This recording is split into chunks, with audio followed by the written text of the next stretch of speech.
હલકા અને નબળા વ્યક્તિનો યોગ ક્યારેય ન કરશો. અને એ ઊંધી લાઈન પકડાણી. 10 વર્ષે એ વ્યક્તિ બહાર નીકળ્યો.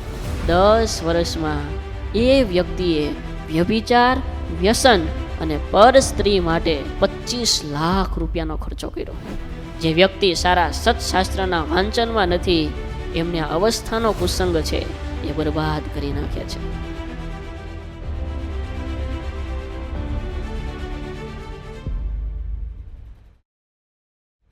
મલાઇન પીપલ આ ડેન્જર છે. 70% લોકો આનો શિકાર બને છે. મલાઇન પીપલ કે કોઈ એવો વ્યસની વ્યક્તિ કે ટેકનોલોજીમાં કે પછી કોઈ પણ રીતે અવિવેકતાવાળા વ્યક્તિનો સંગ થાય છે અને પરિણામે વ્યસન, દુરાચાર, લૂંટફાટ, ચોરીઓ, અનીતિઓ, ખૂન કરવા, મહિલાઓની કોઈ પણ રીતે ઇજ્જતો લૂંટવી, બસ આમાં ને આમાં એની જિંદગી પૂરી થઈ જાય છે. અંતે જેલ આવે છે અને આખું જીવન એનું બરબાદ થઈ જાય છે.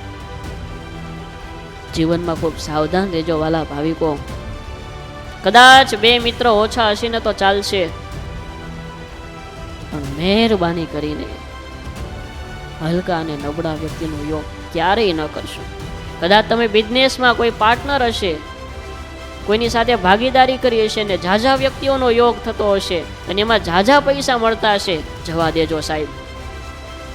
પૈસા તો બીજી જગ્યાએથી મળશે, પણ જે વ્યક્તિ બહારનું ખાય છે, જેનું જીવન જ નબળું છે, ખોટું કરવું એ જ જેનો મંત્ર છે, આવા વ્યક્તિથી ખૂબ સાવધાન રહેજો, નહીતર પરિવાર બરબાદ થતા વાર નહીં લાગે. એક ભાવિક મળેલા, એમનો મિત્ર એ અન્ય મહિલાઓ સાથે વ્યભિચારમાં એના મિત્ર થ્રુ ગયેલો અને એણે આને પકડ્યા કે તમે આવો એકવાર. તો કે હું ન આવું, સત્સંગી. તો કે એકવાર આવો ને, અને લઈ ગયા અને એ ઊંધી લાઈન પકડાણી. 10 વર્ષે એ વ્યક્તિ બહાર નીકળ્યો. અને તમને નહીં માન્યામાં આવે કે 10 વર્ષમાં એ વ્યક્તિએ વ્યભિચાર, વ્યસન અને પર સ્ત્રી માટે 25 લાખ રૂપિયાનો ખર્ચો કર્યો. બોલો, આ મલાઇન પીપલ, એક એવો દ્વેષી વ્યક્તિ એનો સંગ થઈ જાય છે. આજે નાના બાળકો હોય છે, સ્કૂલમાં જતા હોય, ક્યાંક એના મિત્ર પાસે એવું જોઈ જાય, પડીકી ખાતા કે માવો ખાતા, ગુટકા, અને કુસંગના માર્ગે, એ તો દુઃખી થાય. પણ એમના નીચે જીવતા વ્યક્તિઓ, એમની સાથે જીવતા વ્યક્તિઓ, જેમના ઉપર સારા ભવિષ્યની આશા છે, એ વ્યક્તિઓ પણ દુઃખી થાય છે. અવસ્થાનો કુસંગ.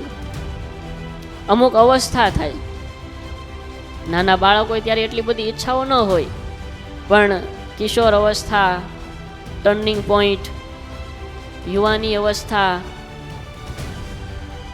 એક 27 વર્ષ પછીનો સમયગાળો, આ અમુક પોઈન્ટ્સ એવા છે કે એમાં અંદરથી વ્યક્તિને બધું આમ ચેન્જ થતું હોય છે. એના વિચારો બદલાતા હોય, એમની ભાવનાઓ બદલાતી હોય, એમનું મન સતત કાંઈક કરવું છે, કાંઈક મેળવી લેવું છે, આ કરી લેવું છે, અહીંયા જઈશ તો આ મળશે, આમ તો કરી જ નાખવું છે, ભલે ગમે આડા આવે. સતત એને આમ જાણે કે આખી દુનિયા હાથમાં લઈ લેવી છે. ઘણા વર્ષો પહેલા આવતું કે કર લો દુનિયા મુઠ્ઠી મેં. હા, જાણે કે આખી દુનિયા મારા આમ પગ તળે લઈ લઉં. આ બદલાતી અવસ્થાઓના બદલાતા વિચારો, જે વ્યક્તિ સત્સંગમાં નથી, જે વ્યક્તિ સાધુના યોગમાં નથી, જે વ્યક્તિ સારા સત્શાસ્ત્રના વાંચનમાં નથી, એમને આ અવસ્થાનો કુસંગ છે એ બરબાદ કરી નાખે છે. કોઈ સારા મિત્ર કે સારા વડીલ સાથે જો કનેક્શન હોય તો એ સમજાવે કે ભાઈ હમણાં તું થોડાક દિવસ ખમી જા, અને થોડી રાહ જોડાવીને પણ એમને આમાંથી બહાર ઉતારે છે. જય સ્વામિનારાયણ.